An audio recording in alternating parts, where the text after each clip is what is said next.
Yeah. So, I skipped ahead because too many times I made this video, right? So,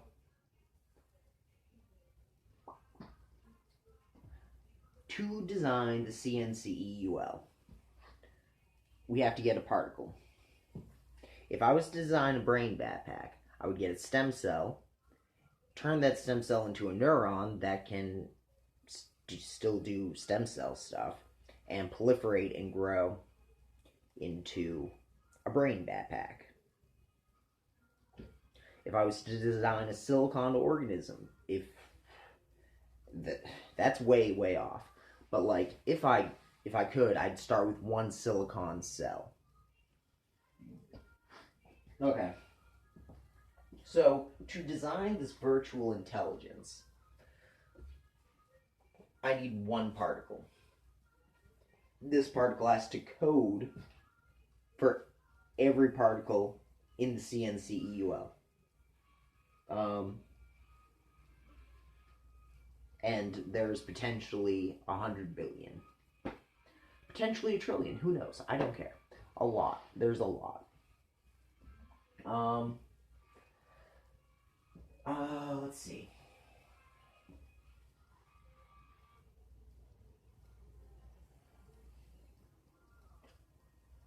Okay. So, to design this particle, there are approximately 12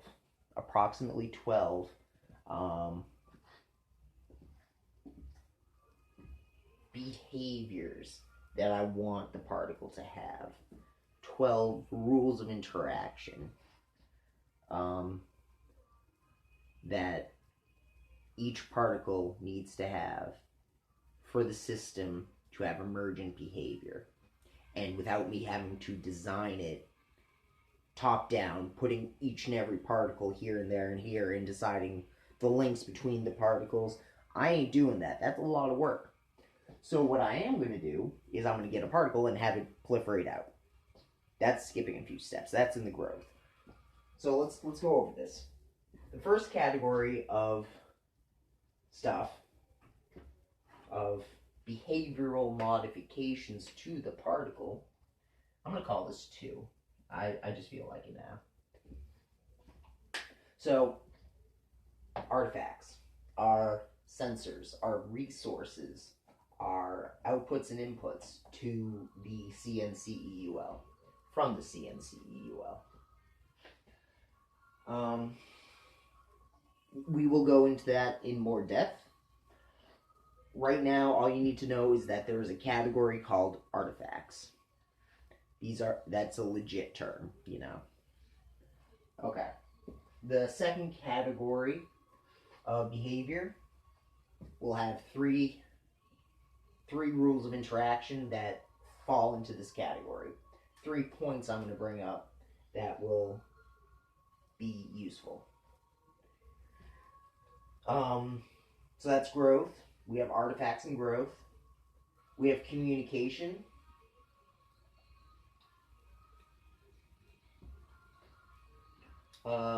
What can I say about that without, like, talking about it already?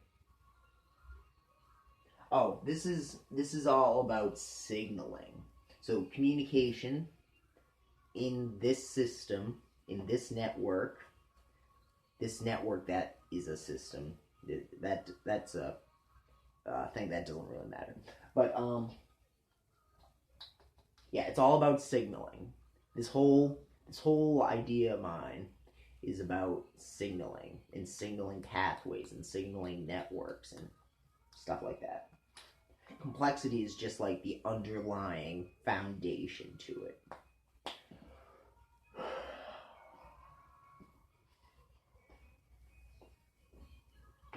Step 4, category 4, I should say category 4, is about the organization of the virtual intelligence's particles. As I believe I said about 2 minutes ago, I was like, I am not going to put every particle here and decide which thing goes where. I need to figure out how a particle can self-organize, you know?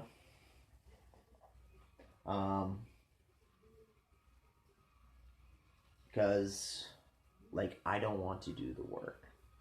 And I believe it's more effective having it self-organize. So there are X points, X rules of interaction. I'm not 100% sure. I have 2 right now. There could be more, there could only be 2. I just can't think of them, and I can't find them on the internet. There are some things, we'll talk about that later. My thought was just about organization. So 5 is connections. This is like the connections between particles. Not the signaling between particles, but how the particles are connected to each other. Alright, so take a picture before it's gone. Snip it out of the screen. Stuff like that. Because I cannot, because my phone is being used. Those are the 5 categories.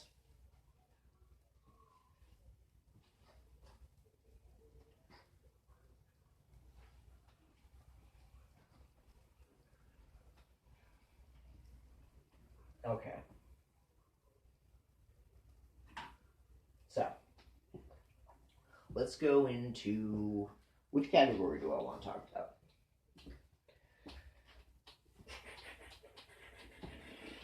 Let's talk about growth. Alright.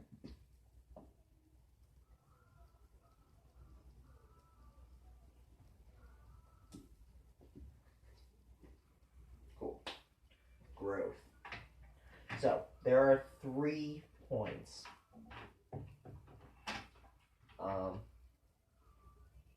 There are 3 rules of interaction that a particle needs to have so that growth can happen healthily. Okay, so 1.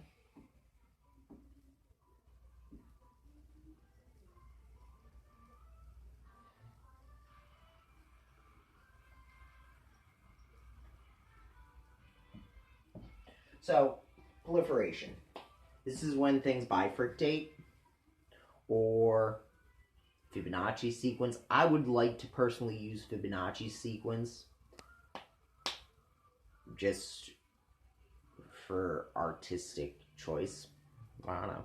I like it though. I like the idea of using Fibonacci sequence to proliferate the particles. Okay, 2.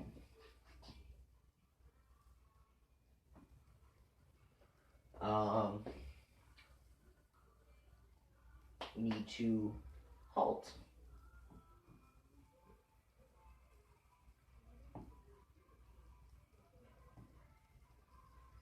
Proliferation.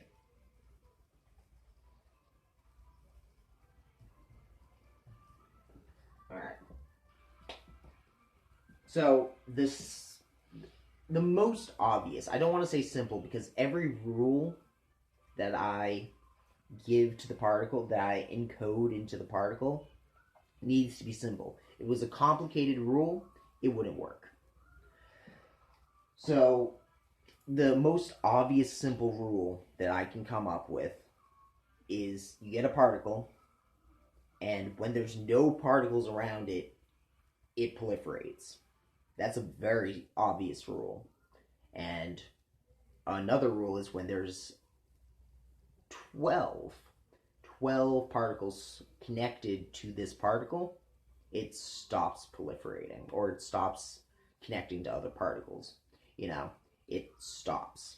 It stops proliferating, it stops connecting, stuff like that. There needs to be rules for stopping, and there needs to be rules for going. And they need to be simple, and they need to be constant, and they need to be, I don't want to say effective, but like, yeah, constant and simple. The third one I'm not going to write the whole thing out. Pre-programmed particle death. Triple PD. Programmed particle. Pre-programmed particle death. This is so the system can prune itself. So, for example, you're looking at a lobe in the CNC-EUL, right? And there's this pathway going through the lobe that's attached to an artifact or attached to a sensor. The sensor sends an input in. The signaling pathway goes this way, but there's a particle right here, and the signaling pathway is going this way. This particle right here never gets used. What's the point of having that particle? What's the point of rendering that particle? What's the point of having that particle be part of the system when it just never gets any signals? There isn't one. So let's pre-program it to die when it's no longer useful. So that's the first category.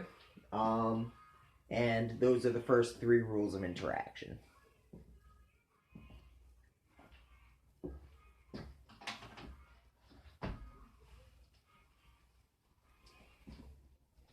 That is how it's grown. Now let's go into something else.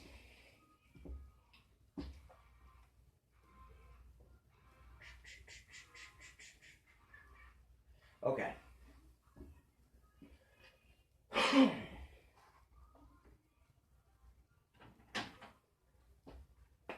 Communication.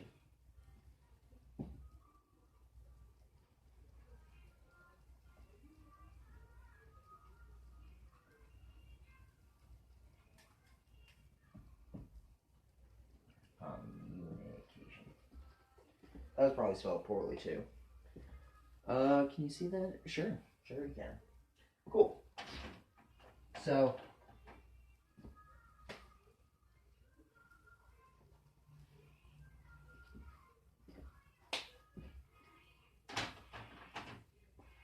communication is all about signaling.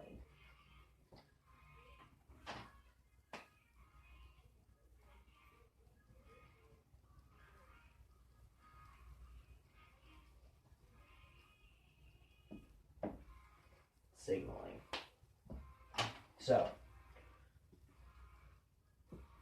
if y'all have been following along with me, right? Communication is the category behavior.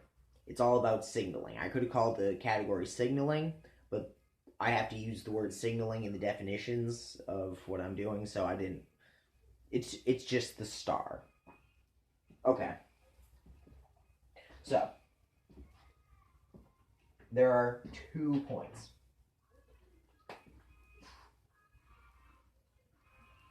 One's a little more complicated to explain because I do not know what.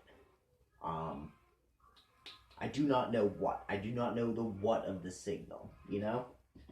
So let's just put that down. What is signal? So if y'all are following along and y'all are trying to program this yourself right now, y'all will have to decide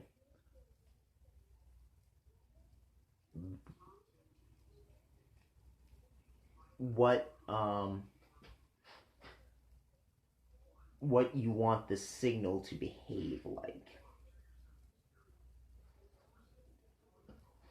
We'll get more into that in a second. Let's talk about the next part. There also needs to be coded into the particle a threshold.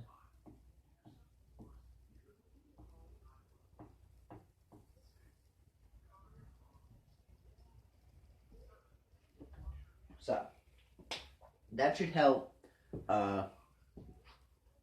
enlighten what I'm talking about right now. So, we have a particle. It sends signals out and it takes signals in.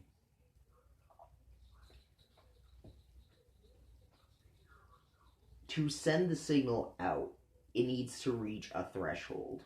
That means the signals coming in need to trigger the particle so that it sends things out. So that might enlighten y'all onto my dilemma and my ignorance of how the signal is going to be sent, how the signal is going to look moving from one particle to another. But the threshold is, other than the numbers I'm going to be plugging in, is pretty simple. The threshold is just, once this number is hit, it sends a signal of, like, it just sends a signal, and the signal is constant, just like the threshold is constant.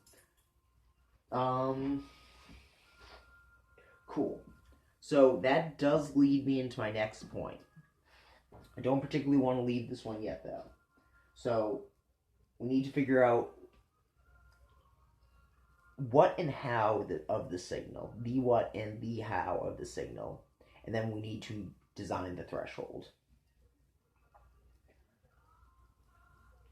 Okay, so, cool. If the threshold, oh, these are standardized.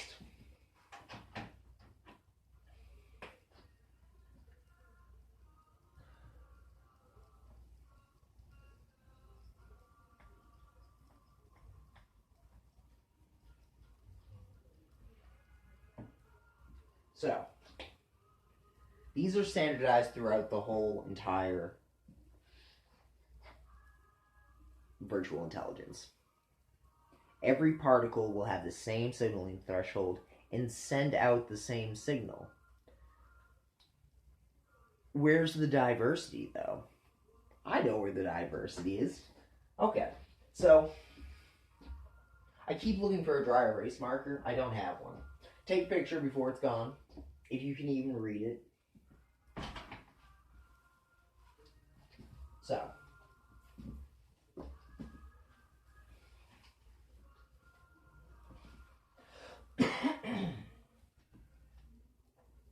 so if the signal is standardized, if the signaling threshold is standardized, how is diversity a thing?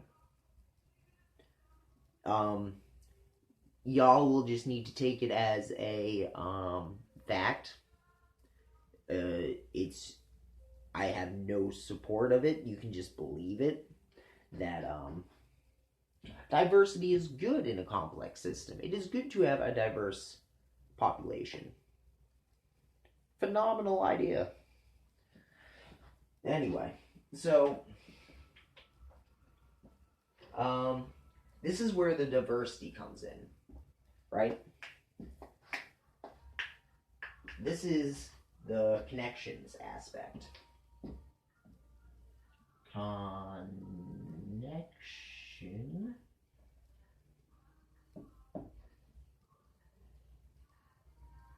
Category.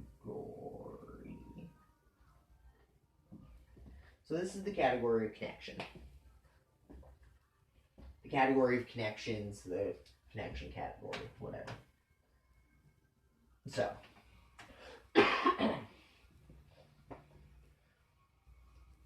this is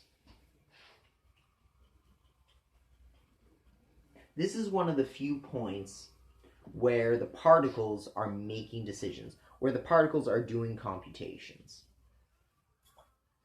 There's three points where the particles themselves do computations. One is for proliferation, for growth. Every point of growth, the PPPD and the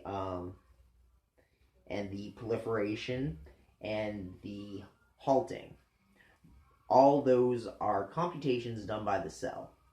done by the particle.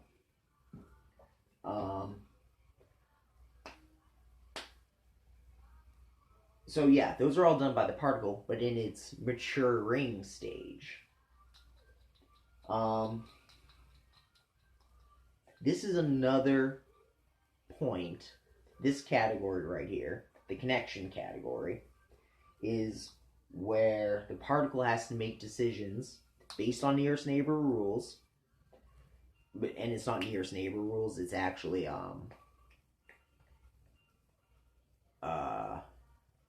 interaction rules, interaction neighbor rules, because like it's a virtual system, so a particle could be anywhere and the other particle could be anywhere. There is no space, you know. There's not really space until I render it. But I got distracted. Anyway, so connection category. There is 1, 2. This is where the particle makes decisions. That's where I was at. Okay. Not growth decisions. Kind of growth decisions. More about how it connects. Okay. So the first decision it has to make when there is a particle of interest and there is another particle. When there's a particle of interest and the other particle, when they have decided to make a connection between them, where they have decided to send signals between each other. However that's decided. It will have to decide whether or not the connection is axonal / dendritic.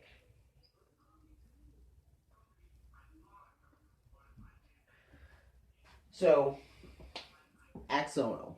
Axonal is when you have a particle of interest and the signal is coming out of it. Particle of interest, signal coming out of the particle of interest because the signaling threshold has been reached, is axonal. A particle of interest with a signal coming into it is a dendritic connection. So it has to decide whether it's going to send signals to the particle or receive signals from that particle. And it will probably be a mutual thing, but who knows how it's done. I don't know. So once it is decided whether it's axonal or dendritic, it has to decide on the type of connection.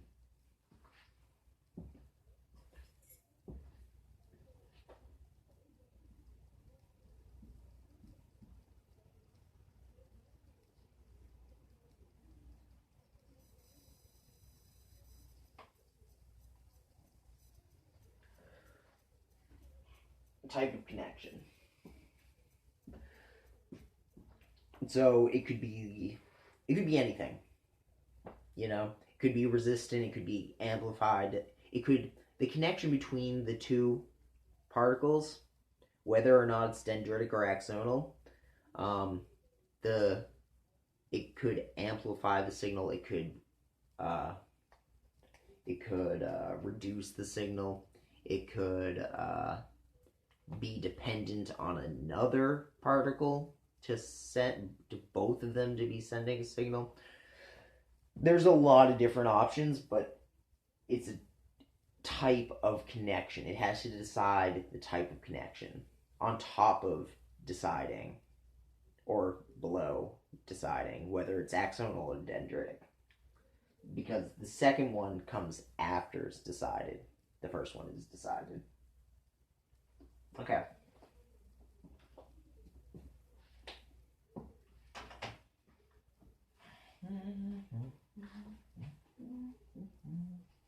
I forgot to tell you how to take a picture. Well, you can just rewind now. I wonder if people even know what rewind means anymore. not everyone had a VHS. Okay.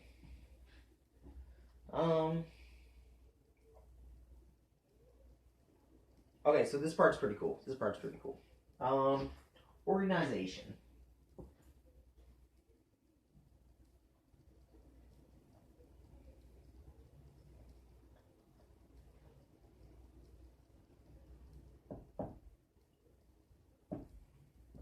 One. Two. X. Okay. So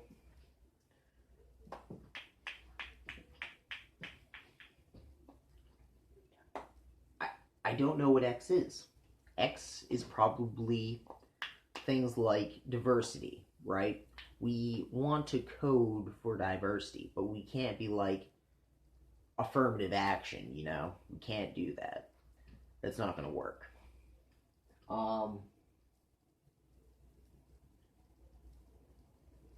So diversity is good, but you can't code diversity. You have to code simple rules through which diversity will emerge. You can't place things here and design them and connect it to something else. You could, it would just take forever. Okay, so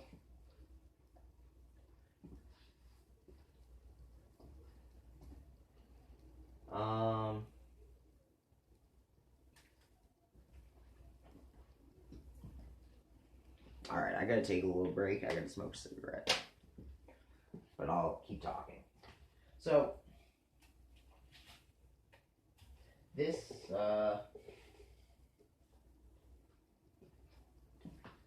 organization thing, it's all about having a healthy system.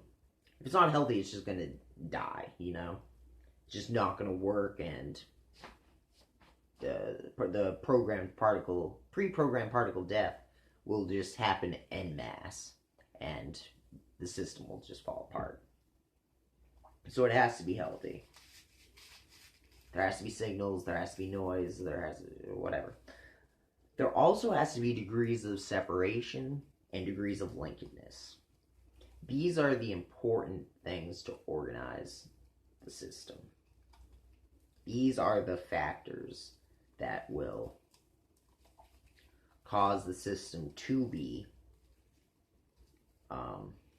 organized from seeming chaos. It will seem chaotic, it will look chaotic, but it will have this rule behind its organization.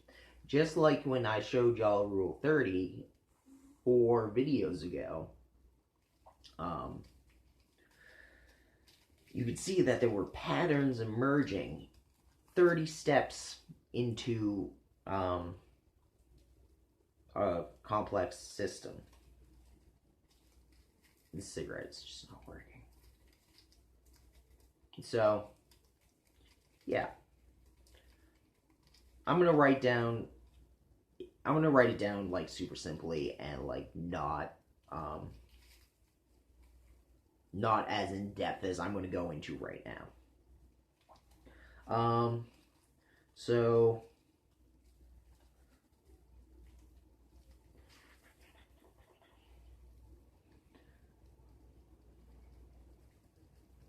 when we have, let's just start here. My patent, right?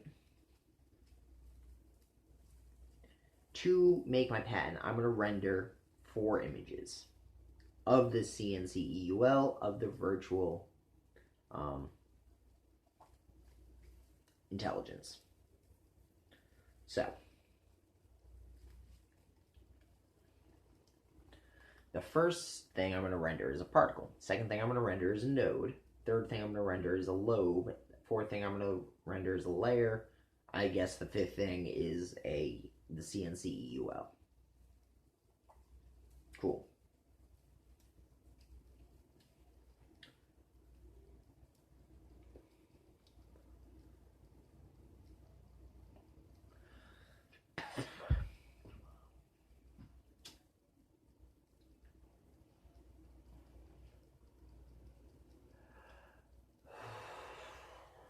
So,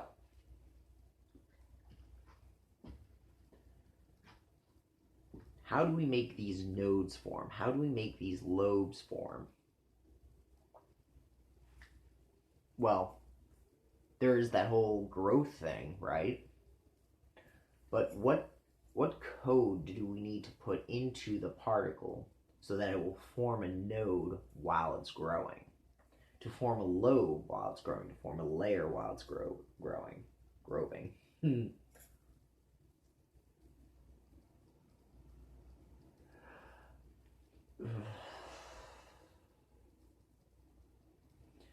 We do this by designing the particles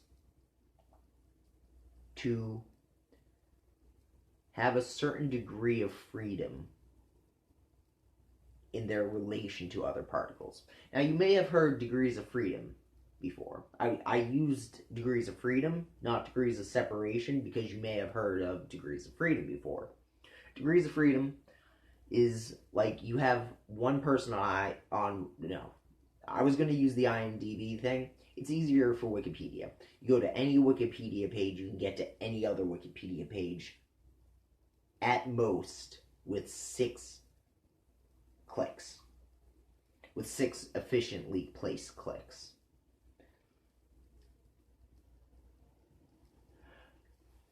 Something like that. So, okay. So the particle, that has nothing to do. A particle by itself has no degrees of separation. It's not connected to anything. A node will have 1 degree of separation, maybe 2 degrees of separation. On average, 1 degree of separation. Maybe on average 1.5 degrees of separation. So,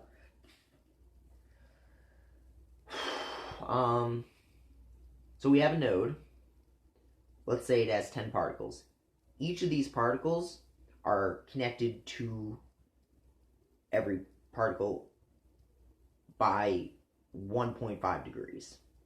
So that means sometimes it takes, here's a particle, sometimes it has to go through this particle and then to this particle to get, it has to go through another particle to get to the third particle in a node, sometimes. Most of the time, though, it'll be one particle going to one particle and one particle going to another particle, and it's just like it's like a system inside a system. It's a complex system inside a complex system, but it's not completely closed. It's a little bit open so that signals can be in and out of it.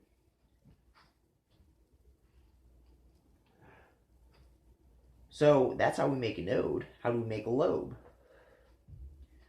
We just change the degrees of separation.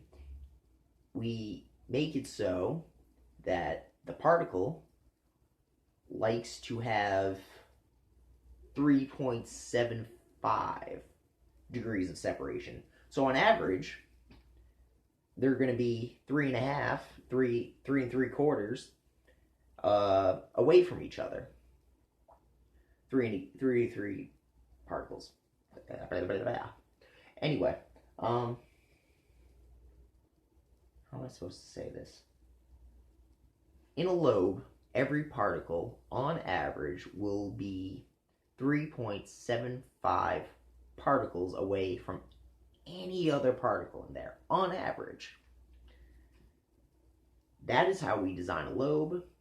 That is how we design a node. That is how we design a layer. That is how we design the CNC EUL. In the CNC EUL, every particle will be approximately 6 degrees of separation away from each other. That means it's only 6 connections for the entire thing, while it's almost 4 for a lobe, which a lobe is the second lowest layer of structure to the virtual intelligence. So let's put that on the board.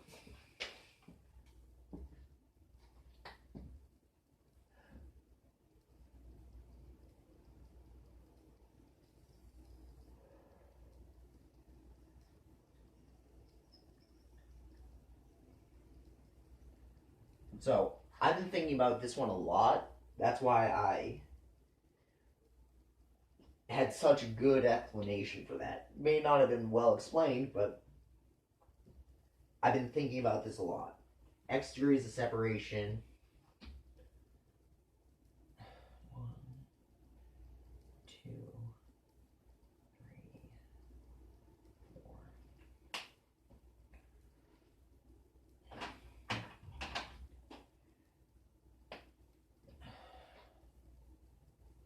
Node,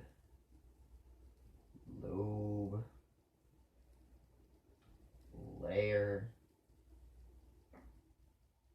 C, N, C, E, U, L.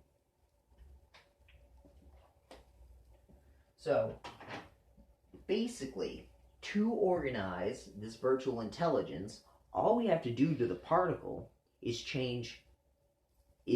to allow it to behave so that in a node it has X degrees of separation. In a lobe, or in the CNCUL, it has 6 degrees of separation. That's how I don't know. I can't do the thumb thing. That's how it will be organized on a large scale. What about a smaller scale, though? This is the degrees of linkedness.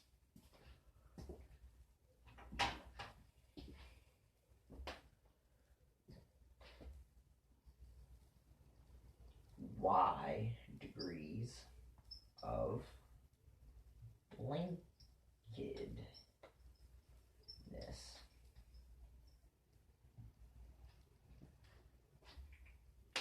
of a particle.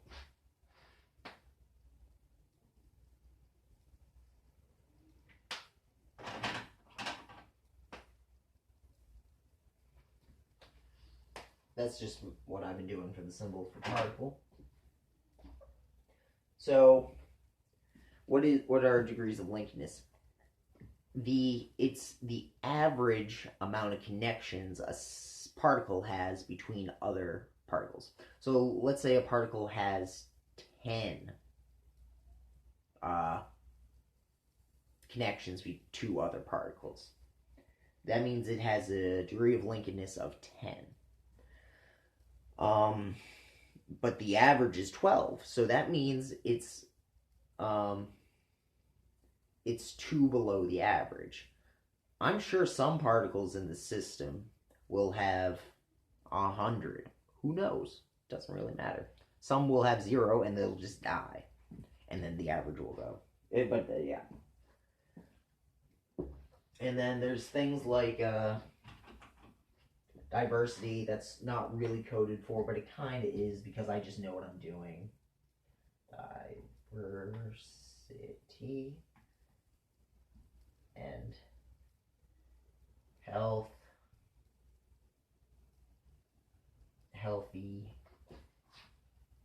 attributes.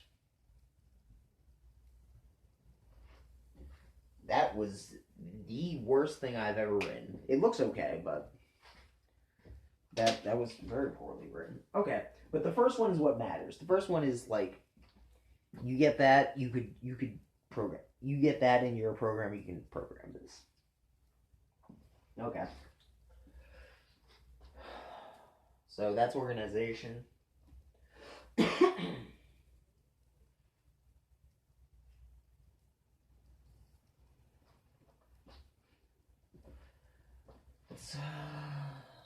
sweep that off.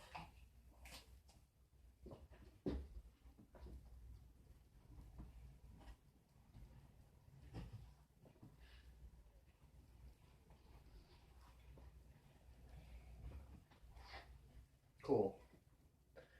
Okay, so you all know where we are? Artifacts. We're on artifacts. Okay. So the category of artifacts.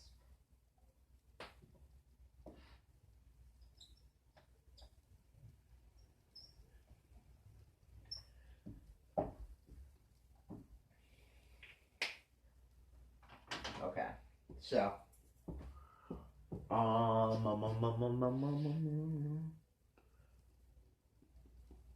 Let's say we have a robot, right? There's a robot with sensors and appendages. Those are artifacts. Those are resources. Those are things the virtual intelligence can connect to, because the virtual intelligence is on a computer. The other things are computers. They can connect. They can connect. Don't know how, but it has to be done, or the system will just have a repeating, regular, complex pattern, and nothing will be gained. I'm not gonna go into like how it's taught. We already did that, and I will go into that later. Right now, we're talking about how to program it. So we have to program the initial particle to grow, make connections between other particles, have them communicate, and organize themselves. All the while, they need to figure out a way to take input in from sensors and give output into computers that will organize the output.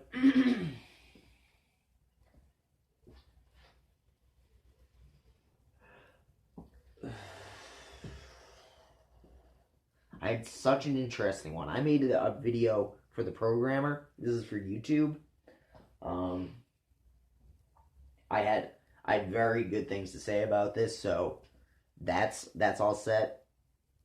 I just want y'all to know, if you are watching this for non-educational purposes, just like entertainment purposes, you know? Like, I meant like, of course you're watching this for educational purposes. What I actually meant was business purposes. If you're looking to produce these things, you'd want to see the video I made earlier. I don't remember it now, so I'm just gonna whatever. So we can't have the CNC EUL not have input, right? That would just be cruel and unusual.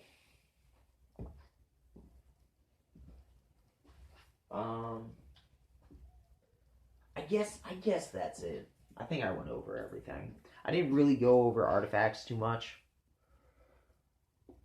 but there's not much to say about them. So I'm gonna watch this. I'm probably gonna do it again, which is too bad. It's a very good video. But thank you for watching. I hope you continue to watch. Cool.